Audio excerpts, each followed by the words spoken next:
রমজানের শুরুতে অস্থিতিশীল থাকলেও 2 সপ্তাহের ব্যবধানে কিছুটা সহনীয় পর্যায়ে এসেছে কয়েকটি পণ্যের দাম। ক্রেতারা বলছেন, বিশেষ করে সবজির বাজার স্বস্তি দিচ্ছে তাদের।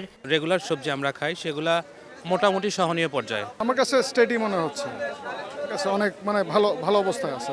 বাজার গত কয়েক বছরের তুলনায় এইসব জিনিস আমি যা কিনলাম মোটামুটি অনেক কম আর কি।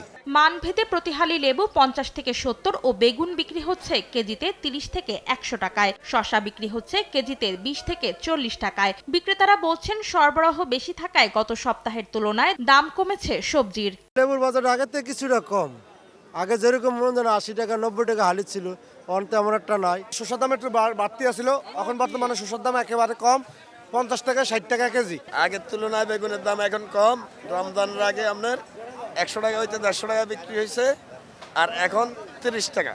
ক্রেতাদের ভাষ্য অনুযায়ী স্বস্তি ফিরেছে ডালের দামেও। ধরন অনুযায়ী প্রতি কেজি ডাল 5 থেকে 10 টাকা কমে বিক্রি হচ্ছে। তবে এখনো চড়া মশলার বাজার।